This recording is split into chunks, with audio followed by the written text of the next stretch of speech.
তো এইদিকে দেখো আমি কিন্তু ফুলদানিতে সরিয়ে নিয়ে কার্পেটটাও সরিয়ে, এটা কার্পেট বলে না কি বলে জানি না, ঘাসের মতন যে বেশ সুন্দর একটা কার্পেটের মতনই যাই হোক, তো সেটাকে আমি সরিয়ে তারপরে সাইডটা একটু মুছে নেব। এই জায়গাটা না মোছা হয় না জানো তো বন্ধুরা, তার জন্য একটুখানি মুছে নিচ্ছি ঘরটা। সকালবেলা বাসি ঘর ঝাড় দিয়ে, মানে ঘর ঝাড় দিয়ে ঘর কিন্তু আমার মোছা হয়ে এসছে প্রায়। তো ঘরটা মুছে তারপরে এইদিকে হচ্ছে বিছানাটা ঠিক করে তারপরে কিন্তু আমি যাব হচ্ছে স্নান করতে। তো এইদিকে দেখো আমি কিন্তু ঘরটা ভালো করে মুছে নিচ্ছি। আর ওইদিকে সাইডে না ঠাকুরের বাসনগুলো একটু এলোমেলো রয়েছে, তো ওগুলো তো এখন আর ধরবো না, ওগুলো হচ্ছে গিয়ে পুজো দিয়ে তারপরে যখন পুজো দেবো তখন ওর জিনিসটা ধরবো আর কি। ঠাকুরের জিনিসগুলো আমি ঠাকুরের সাইডটা মুছি না, ঠাকুরের সাইডটা যখন চান টান করি তখন একটা ঠাকুরের যে পরিষ্কার কাপড় সেটা দিয়ে আমি মুছি।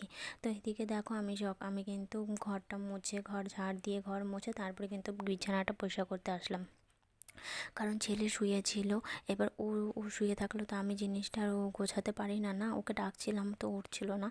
তো যাই হোক, এদিকে আমি কিন্তু মানে 7:30 প্রায় বাজে, তো আমার তো আবার 8টার মধ্যে আমার স্নান পুজো কিন্তু এদিকে হয়ে যায়, 8টার মধ্যে আমার কিন্তু স্নান পুজো হয়ে যায়। তো এইদিকে দেখো আমি কিন্তু বিছানাটা একটু গুছিয়ে নিচ্ছি, মানে খুব তাড়াতাড়ি করছিলাম জানো তো, এদিকে টাইমও হয়ে যাচ্ছে, তারপর ধরো ছেলের স্কুলে যাবে, ওর খাবার করতে হবে, মানে সকালে কিন্তু খুব ব্যস্ততায় যায়। তো যাই হোক বন্ধুরা, তোমরা সবাই কেমন আছো? আশা করছি ভালোই আছো, আর আমরাও কিন্তু ভালো আছি। তো নতুন সকাল, নতুন একটা ভিডিওর সাথে তোমাদেরকে অনেক স্বাগত, অনেক ভালোবাসা। আর হচ্ছে এদিকে দেখো আমার কিন্তু তোমাদের সাথে কথা বলতে বলতে বিছানা কিন্তু প্রায় রেডি হয়ে গেছে। দেখবে বিছানা একটা অগোছালো থাকলে একটা দেখতে একরকম লাগে, আর গোছালে কিন্তু আরেক রকম লাগে। তো এদিকে দেখো আমার কিন্তু বিছানাটা প্রায় টান টান করে গোছানো হয়ে গেছে। তো কেমন লাগছে তোমরা একটুখানি বলো প্লিজ।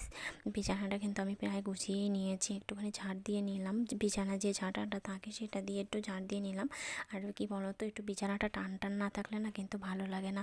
তো কেমন লাগছে তোমরা একটুখানি জানিও। তো এদিকে দেখো আমি কিন্তু দুপুরে কিন্তু আজকে চিকেন কষা করতে চলে এসেছি। তো লাল লাল চিকেন দেখতে কেমন লাগছে, কালারটা কিন্তু ভীষণ সুন্দর হয়েছে কি, তাই তো বন্ধুরা? কালারটাও সুন্দর হয়েছে আর দেখতেও কিন্তু বেশ ভালো হয়েছে, আর খেতেও কিন্তু ভালো হয়েছে। তো আজকে দুপুরের মেনু হচ্ছে গিয়ে কিন্তু চিকেন কষা, আর ছিল হচ্ছে গিয়ে এই পাট শাকের ঝোল করেছিলাম, তো সেটা তোমাদেরকে কোনো কিছুই শেয়ার করানো হয়নি। তো ভাবছিলাম আজকে কোনো ভিডিও করব না, কোনো ব্লগ তোমাদের সামনে আনবো না। তো যাই হোক, কী বলো তো, তোমাদের সাথে মানে সব কিছু শেয়ার করতে করতে না এমন হয়ে গেছে, যদি আমি একদিন ভিডিও না দিই আমার কিন্তু ভালো লাগে না। তো এদিকে দেখো চিংড়ি মাছ আছে, আর হচ্ছে ইলিশ মাছের যে মাথার মানে কাঁকড়াগুলো থাকে না, তো সেগুলো রয়েছে আর তেল রয়েছে।